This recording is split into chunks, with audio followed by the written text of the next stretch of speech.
우리의 구원이요 생명이 되시는 주님, 지난 한 주간도 주님의 사랑과 은혜로 거룩하고 복된 주의 날을 허락해 주셨지만은 코로나로 인해 오래도록 주님 전에 나오지 못한 우리 성도님들 심령 위에 주님의 뜻이 온전히 이루어가게 하여 주시옵소서.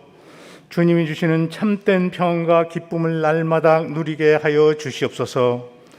지금 우리는 코로나로 인하여 온 성도가 성전에 모여 다 함께 예배드리지 못하고 영상을 통한 예배도 함께 드리오니 성전에서 드려지는 예배와 같은 은혜와 성령 충만함을 주시옵소서. 오늘 드려지는 예배 가운데 우리에게 회개의 영을 부어주시어 회개하는 심령마다 오직 예수님을 통해 깨끗함을 받고 옳다함 입어 영원히 새로워지게 변화시켜 주시옵소서.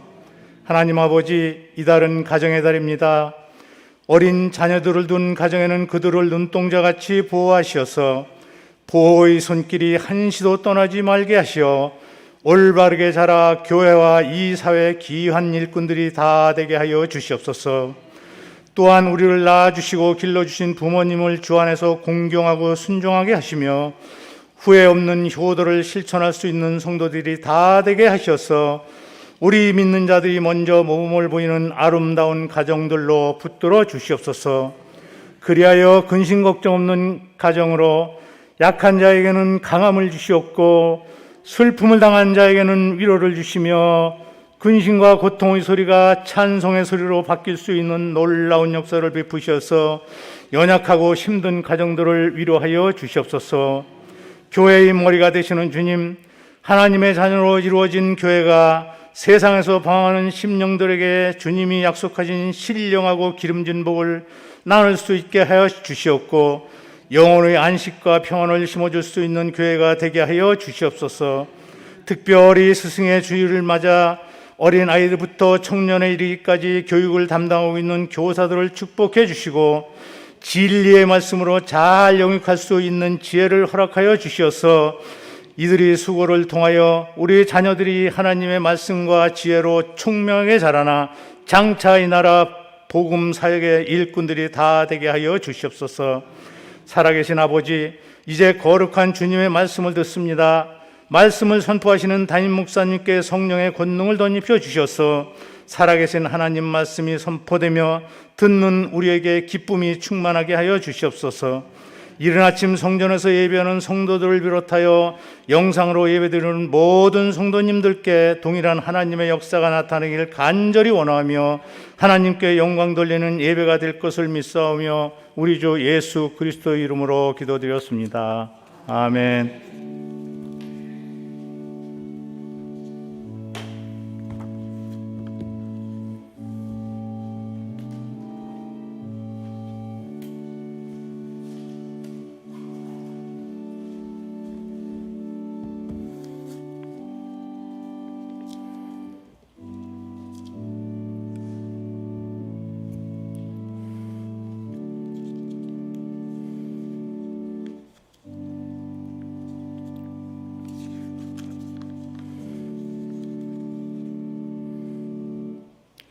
함께 은혜 받으실 하나님의 말씀은 로마서 12장 9절입니다. 19절입니다.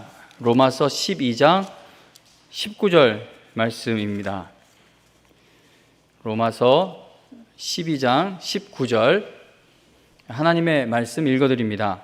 내 사랑하는 자들아, 너희가 친히 원수를 갚지 말고 하나님의 진노하심에 맡기라. 기록되었으되 원수 갚는 것이 내게 있으니 내가 갚으리라고 주께서 말씀하시니라. 아멘. 하나님의 진노하심에 맡기라 라는 제목으로 하나님의 말씀 증거하겠습니다.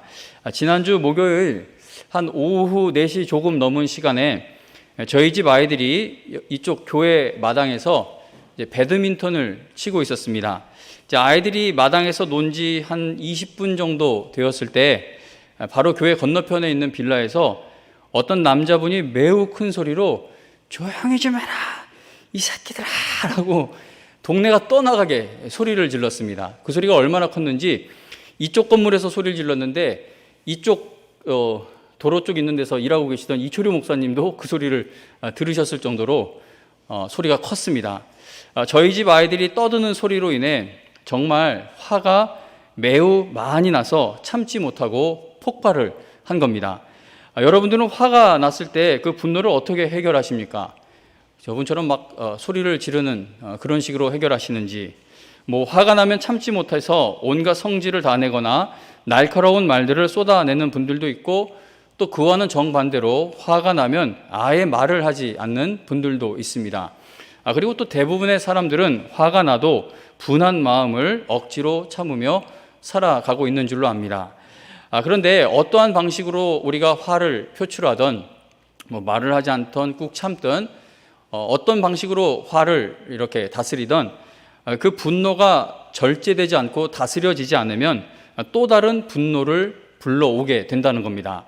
교회 마당에서 배드민턴을 치며 떠들다가 조용히 좀 해라 이놈들아 라고 야단을 맞은 저희 집 아이들이 얼른 집으로 들어와야 되는데 이 세 녀석이 자기들을 향해 소리친 그 빌라를 쳐다보고 있는 겁니다. 그래서 내가 빨리 혼났으면 들어와야지 왜 거기 있어 그랬더니 저를 보면서 씩씩거리더니 아빠 아저씨가 더 시끄러워요 라고 나도 말해도 돼 라고 하길래 제가 깜짝 놀라서 나도 싸움 못하고 우리 얻어 터진다고 빨리 집으로 가야 된다고 애들을 끌고 들어갔습니다. 자, 그런데 만일 그 아이들 떠드는 소리로 인해 화가 나셨던 그분이 조금 다른 방식으로 아이들에게 그 마음을 전달했다면 저희 집 아이들 또한 혼나고 나서 보이는 모습이 다르지 않았을까 생각을 해보게 됩니다. 그러니까 이게 절제되지 않는 분노의 표출은 또 다른 분노를 일으키게 된다는 겁니다. 아무리 정당한 이유로 분노하게 되었어도 화가 난 그 마음으로 어떤 일을 처리하게 되면은 거의 대부분 좋지 않은 결과로 이어지게 됩니다. 그래서 성경에도 보면 화내는 것이 얼마나 좋지 않은 결과를 가지고 오는지 우리에게 거듭 경고합니다. 예를 들어 야고보서 1장에 보면 노하기도 더디하십시오. 여러분과 저에게 화내는 것을 더디하라고 합니다. 왜냐하면 사람이 화내는 것이 하나님의 의를 이루지 못하기 때문이다라고 말씀합니다. 성경은 모든 분노가 무조건 나쁘다고 말씀하지는 않습니다. 마가복음 3장 5절에 보면 예수님께서 사람들의 완악한 마음으로 인해 탄식하시면서 노하셨다고 말씀합니다. 예수님이 화가 나신 것이죠. 시편 7편 11절에 보면 의로우신 재판장이신 하나님은 악인들에게 매일 분노하고 계신다라는 사실을 알려줍니다. 하나님도 화가 있다고 성경은 알려줍니다. 우리는 이렇게 옳지 않은 일, 또 악한 일에 대해 분노할 줄 알아야 할 것입니다. 만일 옳지 않은 일에 대해 분노하는 사람들이 없다면 잘못된 것이 바르게 고쳐지기 힘들 것입니다. 교회 안에서도 잘못된 일이 있게 되었을 때 그것에 분노하는 사람이 있기 때문에 그 일들이 발견도 되고 또 고쳐지기도 하고, 사회도 마찬가지죠. 잘못된 일들에 대한 분노하는 마음을 갖는 사람들이 있기 때문에 잘못된 일들이 교정될 수 있는 것을 볼 수 있습니다. 자, 그러나 어떤 이유로 분노하게 되었든지 간에 화가 나 있는 그 감정을 다스리지 못하면은 결국은 하나님께 죄를 짓는 일들을 행하게 된다는 겁니다. 예를 또 들자면 그릇된 행동을 한 자녀에 대해 부모가 화나는 것은 잘못된 일이 아닙니다. 자식이 잘못하면 부모는 화가 납니다. 그러나 부모가 자제력을 잃은 분노로 자녀를 야단치다 보면은 아이와 함께 마음에 큰 상처를 받는 경우가 많습니다. 교회에서도 마찬가지죠. 목회자가 성도님들이 어떤 잘못을 하거나 불신앙적인 모습을 보였을 때 그것에 대해서 분노하는 것은 정당한 일이겠지만, 그런데 그 분노가 자제력을 잃거나 절제되지 않거나 다스려지지 않는다면 그 정당한 분노가 됐던 뭐가 되었던 결국은 하나님께 죄를 짓는 방향으로 일이 틀어지게 된다는 겁니다. 화를 내게 된 이유가 아무리 정당해도 분노를 다스리지 못하면 결국은 하나님께서 보시기에 옳지 않은 일을 행하게 된다는 겁니다. 그래서 성경은 성도가 화내는 것에 대해 심각하게 경고를 하고 있습니다. 성경은 죄성을 가진 인간이 죄를 짓지 않으면서 분노하는 것이 얼마나 어려운지를 잘 알고 있기 때문에 우리에게 이렇게 경고를 하고 있는 겁니다. 성경에서 화내는 것에 대해 경고하는 말씀들 몇 구절만 읽어드리겠습니다. 야고보서 1장 19절 20절에 보면 성내기도 더디하라. 사람이 성내는 것이 하나님의 의를 이루지 못한다라고 말씀합니다. 그리고 에베소서 4장 31절에서는 너희는 모든 악독과 노함과 분냄을 모든 악의와 함께 버리라고 말씀합니다. 이 짧은 말씀이지만 우리가 악독한 것 버려야죠. 악의 버려야죠. 이게 얼마나 나쁜 일들입니까? 그런데 성경은 악독, 악의의 노함과 분냄을 한 세트로 묶어서 버려야 할 것으로 우리에게 말씀하고 있습니다. 골로새서 3장 8절에서도 분함과 노여움을 벗어버리라고 말씀합니다. 갈라디아서 5장 19절과 20절에서는 육체의 일은 분명하니, 하나님께서 심판받을 육체의 일들을 쭉 이야기하는데 그 육체의 일들 중에 보면은 시기와 분냄이 포함되어 있는 것을 볼 수 있습니다. 마태복음 5장 22절에 보면 예수님은 형제에게 노하는 자마다 심판을 받게 될 것이다 라고 말씀하시면서 서로 화해하지 못한 마음으로는 하나님께 예물도 드리지 말 것을 예수님은 말씀하십니다. 이렇게 분을 내는 것이 얼마나 위험한 일인지 성경은 분명하게 경고하면서 분함과 노여움을 버리라고 말씀합니다. 자, 그러나 우리가 살아가고 있는 이 세상은 우리를 열받게 하는 일들이 차고 넘칩니다. 이렇게 이 말씀을 준비하다가 이제 좀 어두워질 때쯤 교회 마당에 답답해서 이제 교회 마당에 나왔습니다. 그런데 어떤 부부가 개를 한 마리를 끌고 가요. 우리 여기 동네 지나다니는 개들이 꼭 오줌을 싸고 가는 데가 바로 저 주차장 입구, 그또 바깥쪽도 아니고 안쪽 비스담에 들어와서 싸는데, 근데 어제 본 그 개가 오줌을 너무 오래 싸서 이렇게 가까이 가서 봤더니 똥을 싸고 있는 겁니다. 그러니까 이게 이런 설교 준비하다가 나와가지고 막 열이 받는 거예요. 막 화가 나는 겁니다. 그러니까 이게 작은 일에서부터, 목사님 맨날 저런 거에 화내. 그게 똥을 치우지 않는 입장에 계시니까 그렇게 말이 나오는 거지. 그걸 맨날 치워야 되는 입장이 되면은 그렇지가 않죠. 이렇게 소소하고 작은 일에서부터 어떤 큰 일에 이르기까지 우리가 사는 이 삶은 어디에서 언제 우리를 열받게 하는 일들이 튀어나올지 모른다는 겁니다. 성도님 여러분, 우리가 어떻게 해야 분함과 노여움을 버리라는 하나님의 명령에 순종하는 삶을 살 수가 있겠습니까? 어떻게 해야 할까요? 첫째, 내가 하나님의 은혜로 용서받았다는 사실을 깨닫게 되면 분함과 노여움을 버릴 수 있는 힘을 낼 수 있게 됩니다. 에베소서 4장 31절에 보면은 노함과 분냄을 버리라고 말씀을 하죠. 그리고 바로 그 다음 절에서 우리가 어떻게 해야 노함과 분냄을 버릴 수 있는지 그 비결을 알려줍니다. 31절에서 노함, 분냄을 버려라. 그리고 이어지는 32절에 보면 서로 친절하게 하며 불쌍히 여기며 서로 용서하기를 하나님이 그리스도 안에서 너희를 용서하심과 같이 하라라고 말씀합니다. 하나님은 우리가 노함과 분노를 버리고 서로 친절하게 하며 불쌍히 여기며 서로 용서할 수 있게 되는 그 비결로 구원의 은혜를 기억하라고 말씀해 주고 계신 겁니다. 우리의 마음이 하나님의 말씀에 크게 은혜를 받고 예배 시간에 은혜를 받게 되면은 생각이 바뀌게 되고 마음이 변하게 되고 바라보는 시각이 달라질 수 있게 됩니다. 로마서는 12장에서부터 그리스도인이 어떻게 살아가야 하는지에 대해 말씀합니다. 자, 그런데 로마서 12장 1절에 보면은 그러므로라는 단어로 시작됩니다. 그러므로라는 이 말은 앞의 내용이 뒤의 내용의 이유나 원인 또는 근거가 될 때에 사용되는 접속 부사이죠. 로마서 12장부터 시작되는 그리스도인이 새 생활을 살아가야 하는 그 이유는 1장부터 11장까지의 말씀이 있기 때문입니다. 1장부터 11장까지의 말씀이 있으니 그러므로 이제 12장에서부터 이렇게 살아라 라고 말씀을 하고 있다는 겁니다.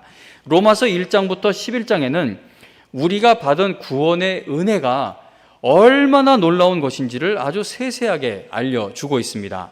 로마서 1장부터 11장에 보면 바울 사도는 우리를 구원하시는 하나님 아버지의 놀라운 은혜와 복음의 능력에 대해 말씀합니다.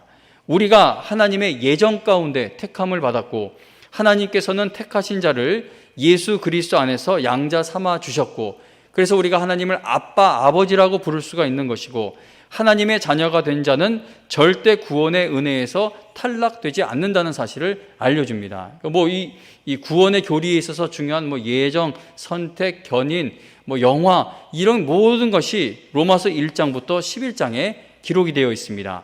그리고 바울은 성령께서 우리의 연약함을 돕고 계신다는 그 놀라운 은혜에 대해서도 알려줍니다. 바울은 구원받았다는 것이 얼마나 놀라운 은혜를 입게 된 것인지 1장부터 11장에서 다 이야기를 한 후 12장에서부터 그러므로 그리스도인이 어떻게 살아야 하는가에 대해 말씀을 하고 있다는 겁니다. 구원받은 감격, 성령께서 기도를 도와주시는 것에 대한 감격, 어떤 것도 우리를 우리 주 그리스도 예수 안에 있는 하나님의 사랑에서 끊어낼 수 없다는 것에 대한 감격이 있다면 그러한 은혜를 누리고 있는 성도답게 살아가야 한다고 12장에서부터 말씀을 하고 있는 겁니다. 우리가 노함과 분냄을 절제하여 하나님의 영광을 위해 쓰임받고 싶다면 우리는 먼저 내가 하나님께로부터 얼마나 큰 은혜를 받고 있는지를 깨달아야 한다는 겁니다. 지금 보통 화가 나고 잘 이렇게 절제가 되지 않는 그 분노는 어떤 관계 속에서 일어나는 일이지 않습니까? 그래서 나로 하여금 이렇게 화를 내게끔 한 그 상대방이 있기 때문에 그 상대방이 어떻게 되느냐에 따라 내 화가 진정될 것 같지만 성경은 성도의 마음은 그렇지가 않다고 이야기하는 겁니다. 그 사람에 따라 네 마음이 진정되고 평안을 얻는 것이 아니라 그 최악의 관계 속에서도 먼저 얼마나 놀라운 하나님의 은혜를 입고 있는지 거기서부터 출발되어야 마음에 참된 기쁨과 평안이 있고 그리고 회복의 은혜가 있을 수 있다라고 말씀을 하고 있는 겁니다. 분함과 노여움을 버리라는 하나님의 명령에 순종하기 위해서는 첫째, 구원의 은혜를 깊이 깨달아 가야 하고, 그리고 둘째, 하나님께서 심판하실 것을 믿어야 합니다. 로마서 12장 19절을 한 번 더 읽어드립니다. 내 사랑하는 자들아, 너희가 친히 원수를 갚지 말고 하나님의 진노하심에 맡기라. 기록되었으되 원수 갚는 것이 내게 있으니 내가 갚으리라고 주께서 말씀하시니라. 아멘. 성경은 원수 갚는 것이 하나님께 있기 때문에 우리가 원수를 친히 갚지 말라고 말씀합니다. 원수 갚는 일 자체가 잘못되었다는 건 아니죠. 그러면 하나님도 원수 갚는 일을 해주지 않으시겠죠. 그러나 성경이 말하는 것은 원수 갚는 것은 하나님이 하실 일이기 때문에 너희가 그 일을 하지 말라는 겁니다. 우리가 분노하고 화내게 되는 것은 우리에게 어떤 아픔이나 어려움을 주는 그 대상이 있기 때문입니다. 그래서 분함과 노여움에는 복수하고 싶은 마음, 원망하는 마음, 이런 여러 가지 복잡한 감정들이 뒤섞여 있습니다. 이게 사람의 마음이라는 게 성령의 열매가 9가지이지만 한 열매이죠. 성령의 열매라고 하는 것처럼 이 복수심도, 이 부정적인 감정도 하나가 아니라 여러 개가 이렇게 섞여서 뭉쳐져서 하나의 감정으로 우리 마음에 자리 잡고 있는 것을 보게 됩니다. 나에게 큰 상처를 준 대상이 있다면 그 사람에게 복수하는 것이 정당하다고도 할 수 있을 겁니다. 이게 법을 어기는 복수가 아니라면 그 정도는 할 수 있지 않겠습니까? 누가 내 집 앞에다가 봉투를 무단 투기합니다. 그러면 그걸 그대로 버린 그 사람의 집에다가 돌려주는 것, 그거 복수라고 할 수 있으면서도 그건 부당한 복수가 아니겠죠. 그대로 돌려주는 것이니까. 이렇게 어떤 법을 어기지 않는 선에서 복수하는 것이 정당하다고 할 수 있습니다. 그러나 우리가 어떠한 방식으로 복수하든 복수할 때 가장 큰 문제는 우리 또한 죄를 짓게 된다는 겁니다. 하나님께서는 우리의 그러한 연약함을 잘 알고 계시죠. 그래서 하나님께서 원수를 갚아주신다고 약속하시면서 우리에게는 박해하는 자를 축복하고 저주하지 말라고 말씀하십니다. 하나님께서 악한 일들을 반드시 심판하실 그 날이 올 테니 너희는 악을 악으로 갚지 말고 오히려 원수가 줄이거든 먹여주고 목마르거든 마시게 하라고 말씀합니다. 그건 너희들이 할 일이고 내가 이후에 심판하고 복수하는 것은 내가 반드시 행할 일이다라고 말씀해 주고 계십니다. 그래서 하나님께서는 선으로 악을 이기라고 말씀하십니다. 우리는 원수를 갚아주시겠다는 하나님의 약속을 믿어야 합니다. 만일 우리가 원수 갚고자 하는 마음, 원한 품은 그 마음을 버리지 못하면 그것은 하나님께서 심판하시겠다는 그 하나님의 약속을 의심하는 일과도 같습니다. 성도님 여러분, 하나님께서 우리에게 원수를 사랑하라고 말씀하시고 용서하라고 말씀하시고 분함과 노여움을 버리라고 말씀하시는 이유는 우리에게 아픔을 준 그 사람들의 악한 행위가 그렇게까지 나쁜 것은 아니라고 말씀하고 계신 것이 아닙니다. 야, 너 그렇게 복수하려고 그래. 뭐 그 정도 일은 참을 수 있잖아. 네가 생각하는 것만큼 걔가 그렇게 나쁘게 한 게 아니야. 그러니까 복수하지 마. 이렇게 말씀하시는 것이 아닙니다. 하나님은 우리가 분을 내다 죄를 짓게 되는 것을 원치 않으시기 때문에 우리가 분함과 노여움을 버리고 원수까지도 사랑할 수 있기를 바라고 계십니다. 오늘 이 설교 말씀은 2010년 6월 거의 11년 전에 전했던 말씀인데 그 당시 신문에서 자신을 때린 교사에게 20년 만에 복수라는 제목의 기사를 제가 읽고 여러분들께도 그 사건의 내용을 읽어 드린 적이 있습니다. 뭐 기억나시는 분들도 계실 텐데 한 번 더 말씀드립니다. 영국에서 26살 먹은 청년이 6살 때 자신을 때린 선생님에 대한 원한을 간직하다가 하고 있다가 마침내 20년 만에 그 선생님을 찾아가 폭행을 휘두른 사건이 있었습니다. 사건 당일 음식점에서 우연히 자신을 때렸던 선생님을 발견한 청년은 선생님에게 다가가서 나를 기억하냐? 내가 6살 때 당신이 나를 때렸다. 나는 20년 동안 이 날을 기다려왔다라고 말하고는 무차별적인 폭력을 휘둘렀습니다. 얼굴에 주먹을 날리고 선생님이 바닥에 쓰러지자 계속 발로 차는 등 폭력을 가했습니다. 정신을 잃을 정도로 얻어맞은 그 선생님은 코와 광대뼈, 턱뼈, 눈가의 뼈가 함몰됐고 갈비뼈가 골절됐습니다. 수술을 통해 겨우 목숨을 건지기는 했지만 왼쪽 귀의 청력을 영원히 잃게 되었고 코로 냄새도 맡을 수 없게 되었다고 합니다.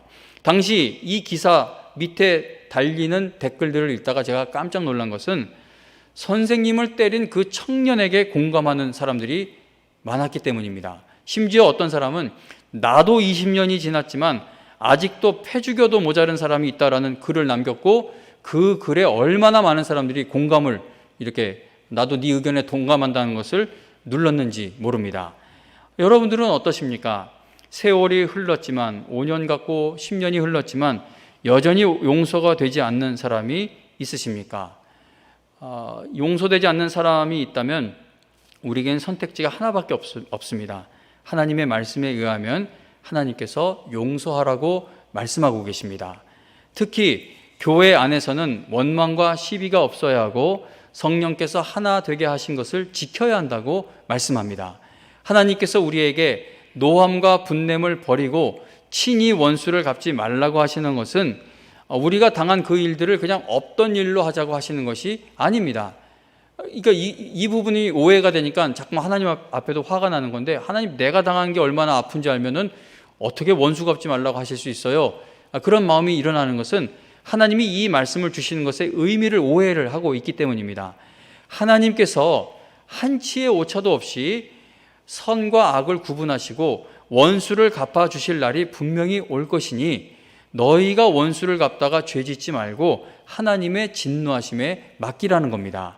하나님은 우리가 바르게 복수할 수 없고 복수하다가 오히려 죄를 짓게 될 것을 알고 계시기 때문에 복수하는 것을 하나님께 맡기라고 명령하시는 것이죠. 저는 이제 46살이고 뭐 우리나라 역사 직접 경험한 세월이 여러분들보다 짧은데, 제가 지금 살아오면서 뭐 정권이 바뀔 때마다 이전 정권이 심판되고 또 이 정권을 뭐 바로 잡는다고 하는데, 근데 이게 마찬가지인 것 같습니다. 뭐 아무리 적폐를 청산한다고 하지만 적폐를 청산하다가 내가 적폐가 되는 이런 이상한 현상이 계속 역사 속에서 반복되고 있는 것을 보게 됩니다. 이게 우리에게는 과연 어떤 잘못된 것을 바로잡을 수 있는 그 힘이 있는 것인가 생각을 해보게 된다는 것이죠. 우리의 분노는 복수를 한다고 해서 없어지는 것도 아니고 나에게 큰 상처를 준 그 사람이 죽어버린다고 해서 없어지는 것도 아닙니다. 6살 때 자기를 때린 그 선생님을 죽도록 때린 그 청년의 마음에 평안이 있게 되었을까요? 복수한 그 순간에는 속이 시원했을지 몰라도 그 마음에는 절대 평안이 찾아올 수 없습니다. 만약에 제가 앞에 있는 권사님하고 저하고 제가 마음에 화가 났어요. 근데 권사님이 그냥 떠나고 저는 여기 있어요. 그러면 내 마음에 평안이 찾아오냐? 그렇지 않아요. 그러면 그 가졌던 분노가 또 다른 대상을 찾아서 가게 된다는 겁니다. 성도님 여러분, 이게 아무것도 아닌 것 같아도 이거 이기지 못하면 하나님께 쓰임받는 일이 멈춰지게 됩니다. 그러니까 하나님께서는 하늘나라 가는 그날까지 우리를 쓰시려고 계속 예비해 놓으신 은혜가 있는데, 이 용서하지 못하는 거, 이 복수심, 거기에 늘 걸려서 가로막히고 거기서 멈추는 경우가 얼마나 많은지 모릅니다. 누군가에게 화가 나 있는 분들을 보면은 자신을 화나게 하는 그 대상이 늘 바뀌는 것이죠.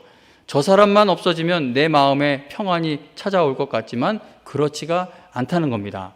하나님께서 심판하실 것을 믿게 될 때에 우리는 분함과 노여움을 버리고 원수 갚으려는 그 마음으로부터 자유함을 얻을 수 있다는 겁니다.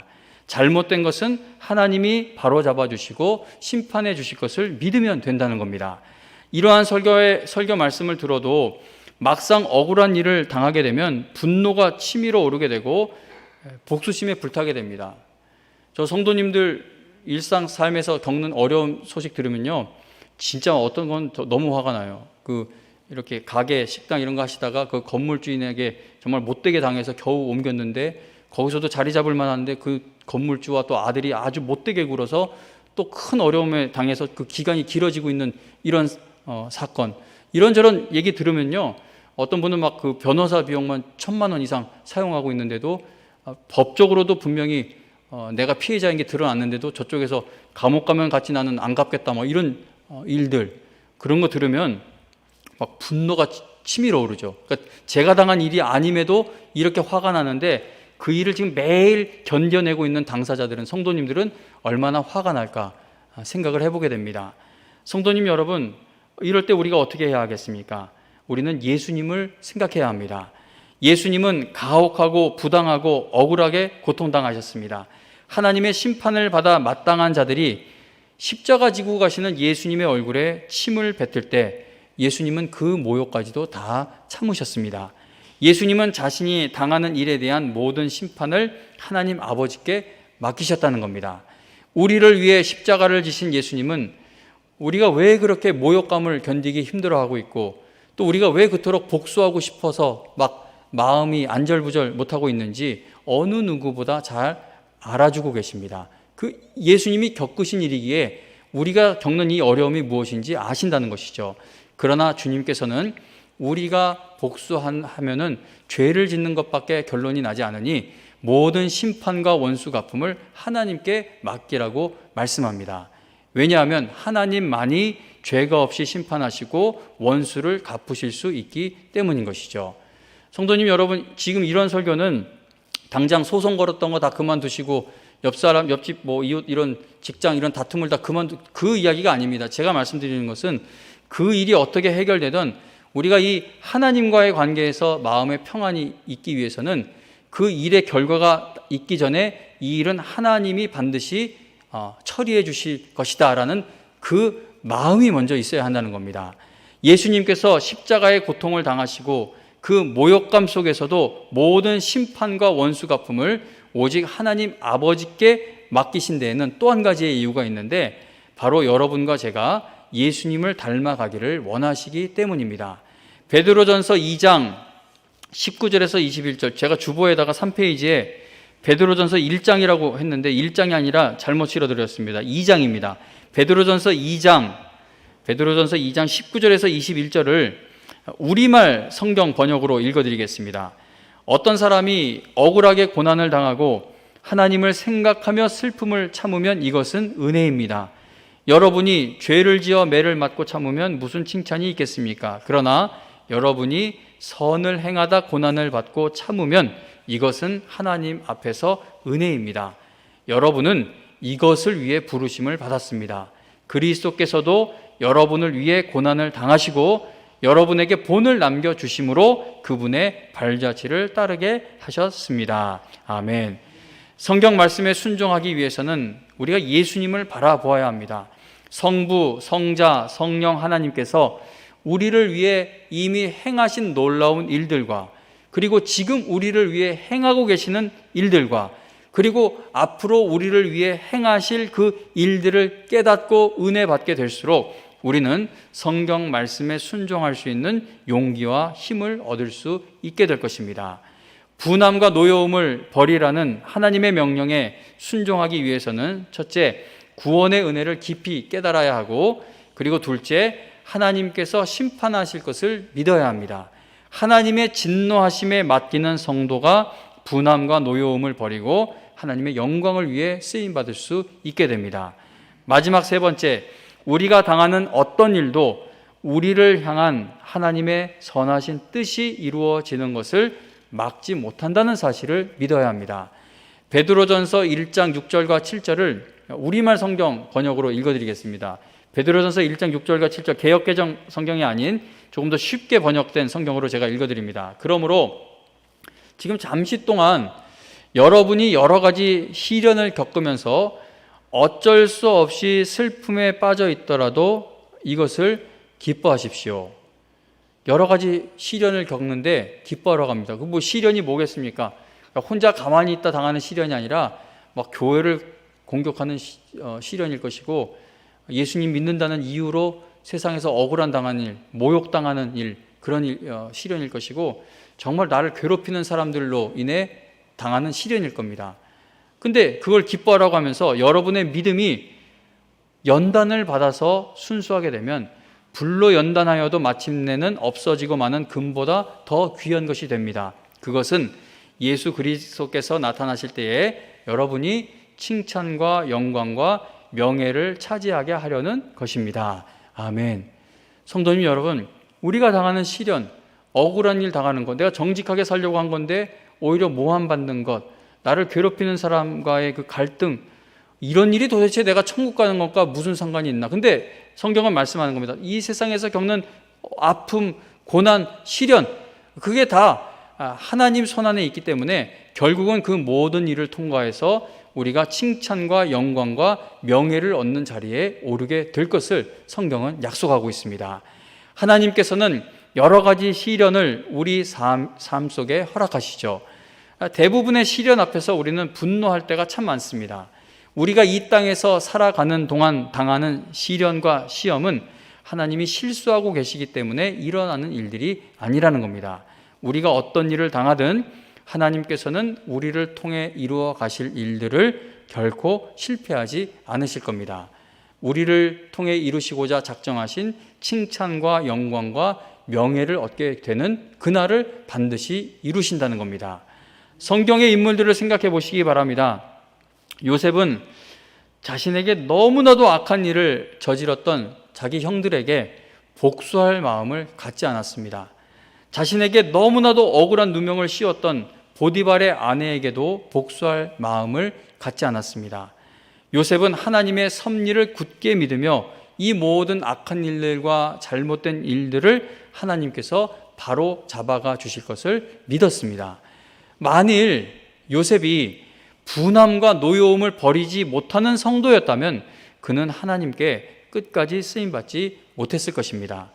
다윗은 사울 왕과 같은 그 악한 사람으로 인해 그 긴 세월 얼마나 큰 고통을 당했는지 모릅니다.